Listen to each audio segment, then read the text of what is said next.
तो okay guys, before starting the video let's rewind the episode number 1। तो जैसे कि आप सभी को याद ही हुआ कि तेंजिरो को एक दिन शहर से घर आने में लेट हो जाता है और उसी दिन उसके ग्रैंडडैड साबुरो ने तेंजिरो को अपने घर पे ये बोल रुकने के लिए कह दिया था कि आज रात तुम मेरे घर पे रुक जाओ क्योंकि काफी रात हो गई है और इससे पहले डीमन आ जाए तो तुम मेरे घर के अंदर आ जाओ। और अगली सीन में हमें ये दिखाया गया था कि तेंजिरो ने खाना खाते खाते अपने ग्रैंडडैड साबुरो से डीमन के बारे में कुछ बेसिक इन्फॉर्मेशन ले लेता है। और अगली मॉर्निंग में हमें ये दिखाया गया था कि तेंजिरो अपने ग्रैंडडैड साबुरो घर छोड़ देता है और वो अपने घर के लिए निकल जाता है। पर जब तेंजिरो अपने घर पे पहुंचता है तो वो देखता है कि उसकी पूरी फैमिली को किसी ने मार दिया था। पर तेंजिरो को ये भी दिखता है कि नेजुको की सांसें चल रही है, तो बिना समय खराब करे तेंजिरो ने नेजुको को अपने पीठ पे बैठाया था और शहर की ओर भाग जाता था ताकि वो डॉक्टर से अपनी छोटी बहन की ट्रीटमेंट करा सके। पर रास्ते में हमें ये दिखाया गया था कि नेजुको अब एक डीमन में बदल चुकी है और उसी वक्त वहाँ पे एक डीमन स्लेयर कॉप आ जाता है और वो दोनों पे अटैक कर देता है। पर किसी कारण से वो डीमन स्लेयर कॉप नेजुको को, जो कि अब डीमन में बदल चुकी है, उसको नहीं मारता है। और साथ ही में वो ये भी कहते हैं कि तुम्हें अब माउंट सागरी जाना चाहिए और वहाँ पे तुम्हें मास्टर ओरोकादे से मिलना चाहिए। और इसके साथ एपिसोड नंबर 1 खत्म हो गया था। तो ये तो था कि मैंने आपको एपिसोड नंबर 1 शॉर्ट में बता दिया। अगर आप डीप में देखना चाहते हो तो आप मेरे चैनल को विजिट कर सकते हो या मैंने लिंक अपने डिस्क्रिप्शन बॉक्स में दे दिया है,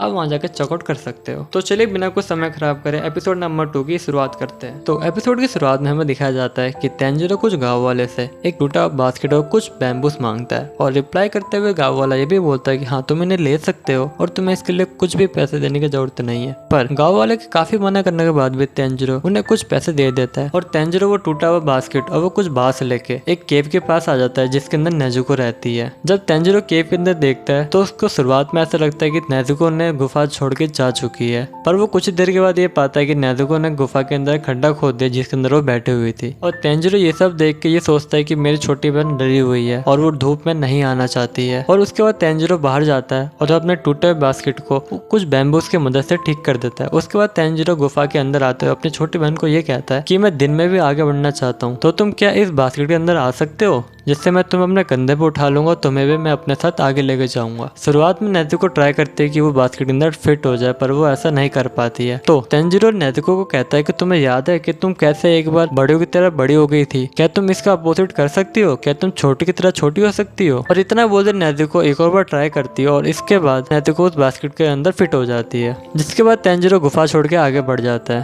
और रास्ते में कुछ लोगों से माउंट सागरी का रास्ता पूछते हुए आगे बढ़ता है। पर गाँव वाले उसे ये भी कहते हैं कि तुम्हें माउंट सागरी पर नहीं जाना चाहिए क्योंकि वहाँ पे लंबे समय से लोग लापता हो रहे हैं। पर तेंजिरो उसे ये रिप्लाई देके आगे निकल जाता है कि नहीं, मुझे कुछ नहीं होगा क्योंकि मेरी सूंघने की क्षमता अच्छी है। और इतना बोल के वो आगे बढ़ जाता है। तेंजिरो एक टेंपल के पास पहुंचा था कि उसे अचानक से खून की गंध आती है। वो टेंपल के अंदर घुसता है ये देखने के लिए किसी को चोट तो नहीं आई है, पर वो देखता है कि वहाँ पे डीमन है जिसने कुछ लोगों को मार दिया और उससे खा रहा है। और तभी डीमन कहता है कि मेरा इलाका है और अगर तुम यहाँ पे आओगे तो तुम्हें इसके लिए कीमत चुकानी पड़ेगी। और इतना कहते डीमन तेंजिरो के ऊपर अटैक कर देता है। पर तेंजिरो डीमन के अटैक से बचने के लिए उसने अपने कुल्हाड़ी से डीमन के गले पे मार दिया था। और तभी डीमन ये कहता है कि एक कुल्हाड़ी बुरा नहीं है, पर इन छोटे मोटे खिलौने से मेरा कुछ नहीं होने वाला। हम डीमंस के ऐसे छोटे घाव बड़ी जल्दी बढ़ जाते हैं। और तभी हमें देखने को मिलता है कि उस डीमन के गले से निकलता खून रुक जाता है और डीमन हंसने लग जाता है। और दूसरी ओर हमें दिखाया गया था कि नेजुको उन बॉडीज को देख के बहुत ही ज्यादा अनकंफर्टेबल हो गई थी क्योंकि नेजुको को अचानक से अपनी फैमिली की याद आ जाती थी। और वहीं दूसरी ओर हमें दिखाया गया कि डीमन ने तेंजिरो पे फिर से अटैक कर दिया, पर इस बार नेजुको ने तेंजिरो को बचा लिया था। और नेजुको ने डीमन के सर पे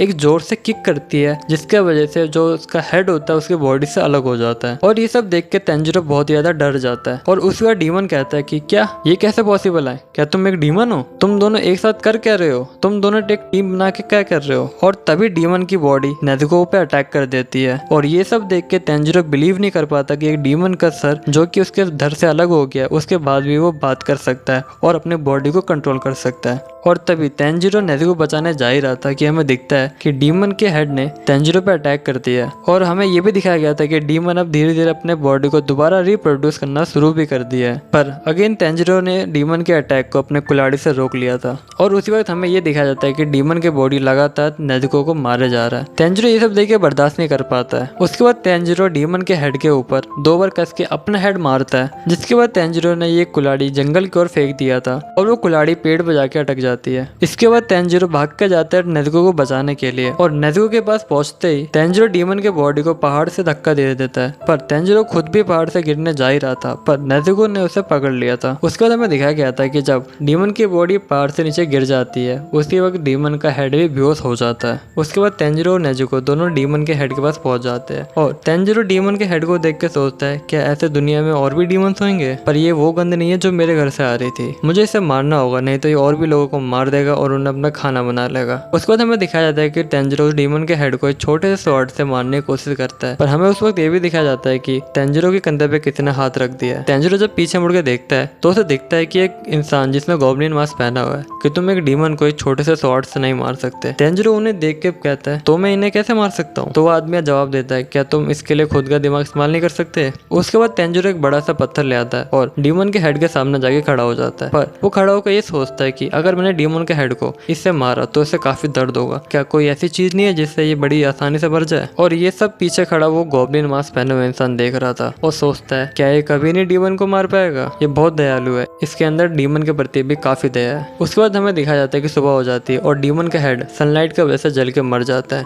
और ये देख के तेंजिरो बहुत ही घबरा जाता है और तभी उसे नेजुको की ख्याल आता है। तेंजिरो अपने आसपास देखता है पर उसे नेजुको दिखाई नहीं देती है। तेंजिरो भागकर टेंपल के अंदर जाता है और उसे दिखता है कि नेजुको बास्केट के अंदर बैठी हुई है और वो सनलाइट से बच रही है। उसके बाद तेंजिरो बाहर जाता है उस अनजान व्यक्ति की तलाश में। तेंजिरो देखता है कि उस इंसान ने सभी बॉडी को दफना दिया और उन्हें अंतिम बार अलविदा कर रहा है। उसके बाद वो आदमी तेंजिरो से बात करते हुए कहता है कि मैं मास्टर उरोकोदाकी हूँ, क्या मैं मान लूँ? क्या तुम वही हो जिससे ग्यूट तोमाकियो ने भेजा है और जो डीमन स्लेयर कॉप बनना चाहता है? और इतना कहते हैं मास्टर उरोकोदाकी तेंजिरो को एक थप्पड़ मार देते हैं और कहते हैं कि मैंने देखा कि तुम एक डीमन को नहीं मार पा रहे थे, तुम्हारे अंदर एक डीमन के प्रति भी काफी दया है, तुमने सुबह होने तक भी डीमन को नहीं मार पाए। तुम क्या करोगे अगर तुम्हारी बहन इंसानों को मार के खाने लग जाए? तो उस वक्त तुम्हारे पास सिर्फ दो ही रास्ता होगा, या तो तुम नेजुको को मार दो या खुद का पेट काट के उससे खाना खिला दो। तुम्हारी बहन का इंसान का महसूस करना और उन्हें अपना खाना बनाने की इच्छा रखना ये कभी नहीं होनी चाहिए। मैं तुम्हारे टेस्ट लूंगा, उसके बाद ही मैं तुम्हें अपना स्टूडेंट के तौर पर सिलेक्ट करूंगा।